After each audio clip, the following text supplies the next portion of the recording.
Assalamualaikum warahmatullahi wabarakatuh. Definisi sukses itu bagi setiap orang bisa berbeda-beda. Pada video ini, konteks pembahasan sukses yang dimaksud adalah yang menurut pandangan sebagian besar orang, yaitu kesuksesan materi.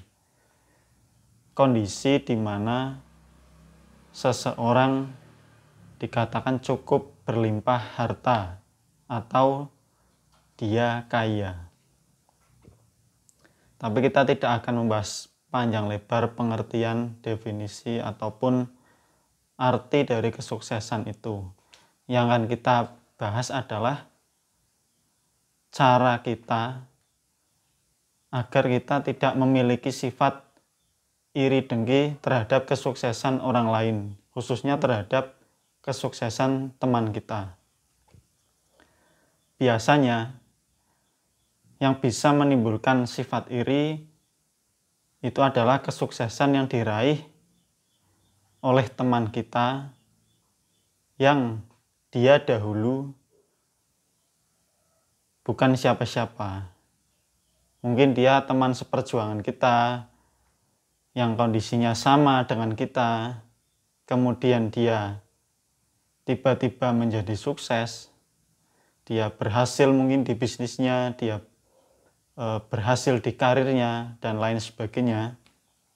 Itu biasanya yang bisa menimbulkan perasaan iri atau dengki dalam hati kita. Kalau sukses itu diraih oleh keluarga kita ataupun kerabat kita, biasanya kita malah senang. Karena kita kalau kepada keluarga tidak ada perasaan jengkel, tidak ada perasaan iri, tidak ada perasaan hasad. Biasanya seperti itu, normalnya seperti itu. Kalau kesuksesan itu diraih oleh orang yang tidak kita kenal, juga kita tidak ada perasaan peduli. Kita tidak menghiraukan.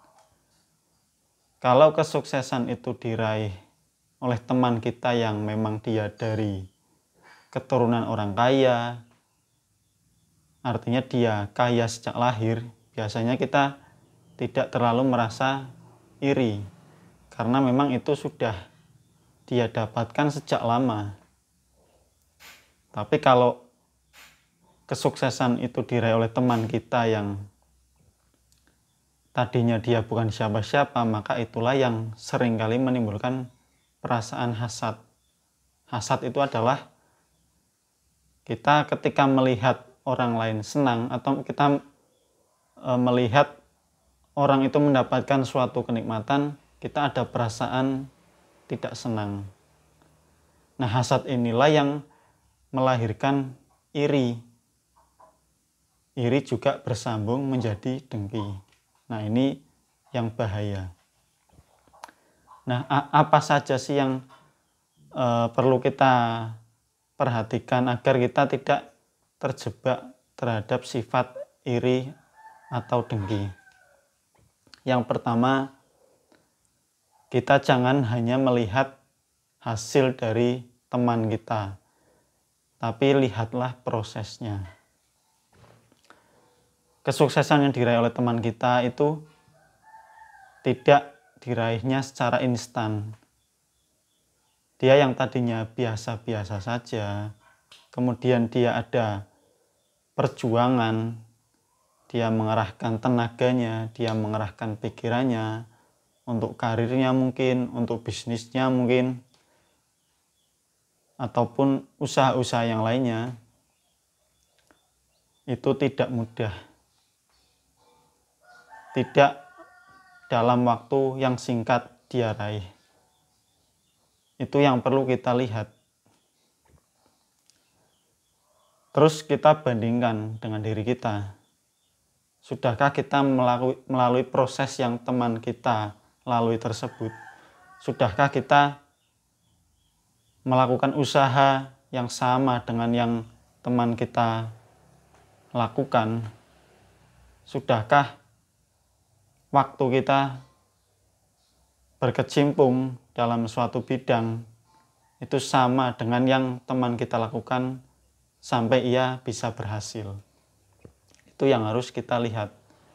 Maka kalau kita belum mencapai level dari teman kita tersebut, maka kita akan lebih merasa dia pantas mendapatkan dan saya tidak pantas, atau saya belum pantas mendapatkan karena saya belum berjuang seperti yang teman saya lakukan.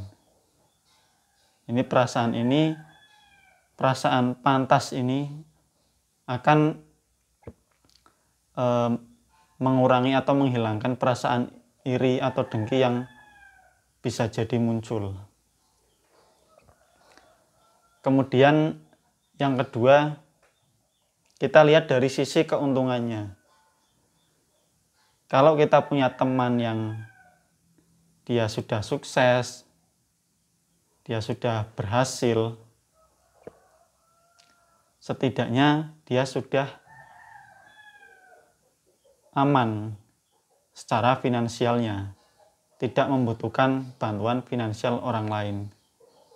Artinya paling tidak dia tidak akan pinjam uang sama kita, tidak akan meminta, jangankan meminta ya, meminjam saja sangat kecil kemungkinannya untuk dia lakukan. Itu sudah menjadi suatu keuntungan bagi kita. Contohnya lagi, tetangga kita, misal tetangga kita sukses, dia rumahnya bagus, punya mobil, dan kita belum punya mobil. Suatu saat kalau kita ada keperluan mendadak yang butuh mobil, butuh armada, misalkan kita mau pergi ke suatu tempat, kita bisa pinjam mobil tersebut. Itu juga merupakan suatu keuntungan. Artinya kita melihat dari sisi keuntungannya. Itu yang kedua. Cara yang ketiga, dengan selalu melihat ke bawah. Nah, ini mungkin sudah sangat umum, sudah sangat sering kita dengar nasihat ini, bahwa kalau kita ingin lebih bisa bersyukur, maka kita harus selalu melihat ke bawah, jangan melihat ke atas. Kita lihat orang-orang yang tidak lebih beruntung daripada kita. Karena seringkali nasihat tersebut terkadang kita lupa. Kita lihat di sosial media, banyak influencer-influencer yang memposting kegiatan-kegiatan yang sifatnya hedon. Karena mereka orang-orang kaya, kemudian kita melihat konten-konten tentang hedonisme tersebut, akhirnya perasaan kita ya seperti kita merasa standar hidup kita itu rendah sekali dibandingkan dengan mereka. Nah, ini yang mengakibatkan kita kurang bersyukur, akhirnya timbul perasaan iri juga dengan teman kita yang dia lebih sukses daripada kita. Jadi yang ketiga ini memang nasihat yang sudah umum, tapi seringkali kita lupa tidak menerapkannya dalam kehidupan kita sehari-hari.